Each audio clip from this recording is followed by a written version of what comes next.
সব দলেরই দেখা হলো, সব দলেরই দেখা হলো কেমন করে চালায় দেশ। আগামীতে চাই যে দেখতে দাড়ি টুপির বাংলাদেশ। একটু রাসূল সাল্লাল্লাহু আলাইহি ওয়াসাল্লামের সুন্নাহ যারা ফলো করেন, আল্লাহর দ্বীন যারা ফলো করেন, তাদের হাতে একটু বাংলাদেশটা দিয়ে দেখতে চায় না, চায় না? একবার একটু পরীক্ষামূলক ভাবে তো দেখার দরকার আছে। সব সময় এক দোকান থেকে ওষুধ কেনেন, ও রেনিটিডির বড়ি, আমাদের এই যে দোকানে তো নাম দিই নিতে পারবো, মাহবুব ভাই, উনি যে রেনিটিড বিড়ি, বিড়ি না তো বড়ি, আবার বিড়ির কথা মনে আসলো। একজন বলছে, হুজুর শুনলাম যে জামাত ইসলাম তারা কৌশল করে সুদ ব্যবস্থাকে জায়েজ করার জন্য ইসলামী ব্যাংক নামের একটা ব্যাংক চালু করেছে, যে অর্থ ব্যবস্থায় সুদ চালু করার জন্য ইসলামী ব্যাংক চালু করেছে। তো জামাত ইসলাম যদি ক্ষমতায় যায়, আমরা যারা বিড়ি খাই, ইসলামী বিড়ি বলি কিছু চালু হবে কিনা? কত বড় শয়তান!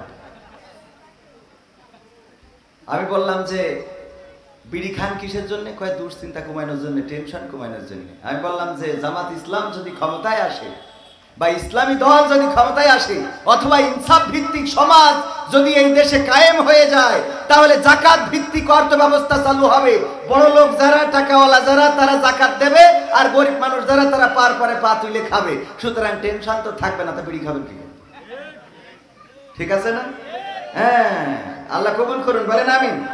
সব দলেরই দেখা হলো, সব দলেরই দেখা হলো কেমন করে চালায় দেশ। আগামীতে চাই যে দেখতে দাড়ি টুপির বাংলাদেশ। আগামীতে চাই যে দেখতে আল কোরআনের বাংলাদেশ। এমন নেতা চাই যে দেশে দুঃখ সবার বোঝে, গরিব দুঃখীর বাড়ি বাড়ি দুঃখ কষ্ট খোঁজে রে, দুঃখ কষ্ট খোঁজে। এমন নেতা চাই যে দেশে দুঃখ সবার বোঝে, গরিব দুঃখীর বাড়ি বাড়ি দুঃখ কষ্ট খোঁজে রে, দুঃখ কষ্ট খোঁজে। সব অধিকার ফিরিয়ে দিয়ে, সব অধিকার ফিরিয়ে দিয়ে আনবে দেশে খুশির লেশ। আগামীতে চাই যে দেখতে দাড়ি টুপির বাংলাদেশ। আগামীতে চাই যে দেখতে আল কোরআনের বাংলাদেশ। আগামীতে চাই যে দেখতে দাড়ি টুপির বাংলাদেশ। আগামীতে চাই যে দেখতে আল কোরআনের বাংলাদেশ। ভ্রান্ত মতে বাতিল পথে শান্তি খোঁজে যারা, রবের ভাষায় চোখ থাকিতে অন্ধ বধির তারা রে, অন্ধ বধির তারা। ভ্রান্ত মতে বাতিল পথে শান্তি খোঁজে যারা, রবের ভাষায় চোখ থাকিতে অন্ধ বধির তারা রে, অন্ধ বধির তারা। থাকলে অটল ভুলের পথে, থাকলে অটল ভুলের পথে, এহ পরকাল হবে শেষ। আগামীতে চাই যে দেখতে দাড়ি টুপির বাংলাদেশ। আগামীতে চাই যে দেখতে আল কোরআনের বাংলাদেশ। আগামীতে চাই যে দেখতে দাড়ি টুপির বাংলাদেশ। আগামীতে চাই যে দেখতে আল কোরআনের বাংলাদেশ। দুর্নীতি আর দুঃশাসন ভাই চলবে না এই দেশে, রুখে দিতে হবে তাদের আসলে ফ্যাসিস্ট বেশে রে, আসলে ফ্যাসিস্ট বেশে। দুর্নীতি আর সাদাবাজি ভাই চলবে না এই দেশে, রুখে দিতে হবে তাদের আসলে ফ্যাসিস্ট বেশে রে, আসলে ফ্যাসিস্ট বেশে। চললে আইন আল কোরআনের, চললে আইন আল কোরআনের, তবেই দেশটা চলবে বেশ। আগামীতে চাই যে দেখতে দাড়ি টুপির বাংলাদেশ। আগামীতে চাই যে দেখতে আল কোরআনের বাংলাদেশ। আগামীতে চাই যে দেখতে দাড়ি টুপির বাংলাদেশ। আগামীতে চাই যে দেখতে আল কোরআনের বাংলাদেশ। সব দলেরই দেখা হলো, সব দলেরই দেখা হলো কেমন করে চালায় দেশ।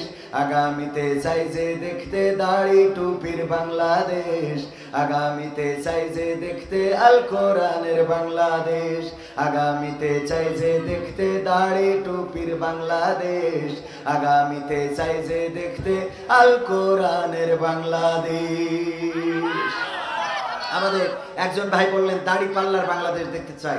আমি শুধুমাত্র একটা প্রতীকে সীমাবদ্ধ করতে চাই না, আমি বলতে চাই ন্যায় ইনসাফ সুবিচার এই বাংলার জমিনে কায়েম করার জন্য, আল্লাহর দ্বীন আল্লাহর জমিনে প্রতিষ্ঠিত করার জন্য যারা কোরআন বুকে নিয়ে, যারা আল্লাহর দ্বীন বুকে ধারণ করে লালন করে, যারা রাসূলের সুন্নাত নিজেদের শরীরে ধারণ করে লালন করে আমাদের সামনে এসে দাঁড়াবে, আমরা প্রতীক যাই হোক আমরা তাদের লোক। বলেন ঠিক কিনা? এই সিদ্ধান্ত কি নিতে রাজি আছেন? কারণ আবার অনেক ভাই বলতে পারে যে এই মাহফিলে তো আমরা টাকা দিছি, আছে না নাই? এখন ওয়াজ মাহফিলে শুধু কি জামাত ইসলাম ইনভেস্ট করে? শুধু জামাত ইসলাম টাকা দেয়? অন্যান্য দলও দেয় না? দেয় না? অন্যান্য দল যারা আছে চরমনা, আটরশি, ফুরফুরা, বিএনপি, জাতীয়তাবাদী, জাতীয় পার্টির জাতীয় অফিসে আবার মনে হয় আজকে আগুন লাগাইছে। ওকে তো থাকার কথাই নাই দেশে, ওরা আছে কেন এটাই তো বুঝি, কথা কয় না। ওবায়দুল কাদের না থাকলে এই এরশাদের ভাই কাদের থাকে কেন? ঠিক না বেঠিক? ওবায়দুল কাদেরের যদি জায়গা না হয়, জিএম কাদের এই দেশে থাকে কিভাবে এটা প্রশাসনের কাছে জানতে চায়। কারণ এরা ফ্যাসিস্টদের দোসর, এরা ফ্যাসিস্টদেরকে চালিয়েছে। বলেন ঠিক কিনা? সুতরাং এইগুলোকেও আইনের আওতায় আনার দরকার আছে না নাই? বিচারের কাঠগড়ায় দাঁড় করানো দরকার। কোন পাগল ছাগল স্লোগান দিয়েছে তারে ধরে জেলে ভরে, আর বুদ্ধিমান না ধরিতে পাগল ছাগল ধরে। বুদ্ধিমানকে সব সেভ এক্সিট দেয়। কি এক্সিট? Save exit. আর ওই পাগল ছাগল কিটা কথা কইতে ও ধরি নি। মাঝে মাঝে মনে হয় যে তুরা দেশে থাকে আমি চলে যাই। এগুলো ভালো লাগে না, এগুলো ভালো লাগার কথা বলেন। রাঘব বোয়ালগুলো বেরিয়ে গেল, আর প্রতিবন্ধীদের ধরে নিয়ে ওই ইউটিউবার কোন আফ্রিদি, মিরাজ আফ্রিদি টাফ্রিদি ধরে। ওর চাচু যে হারুন আর রশিদ না কি ওর নাম, 3 ইঞ্চি কি হারুন, 3 ইঞ্চি হারুন, ডিবি হারুন। এই হারুন আঙ্কেল চলে যায় ওর ভাতিজার ধরে। এটা কি করতেছে আল্লাহ সেই ভালো জানে। আল্লাহ হেদায়েত নসিব করুন, বলেন আমিন।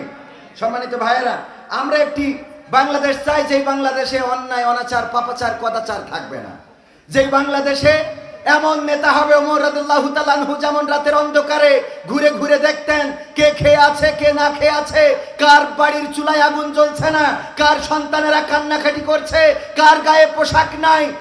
জুম্মার খুতবায় দাঁড়িয়েছেন, একজন ব্যক্তি দাঁড়িয়ে বলল ওমর আপনার ব্যাপারে অভিযোগ আছে। বলল বলো।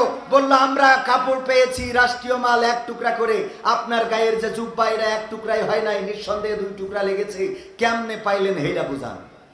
ওমর রাদিয়াল্লাহু তাআলা আনহু চুপ করে দাঁড়িয়ে আছেন, পিন পতন নীরবতা।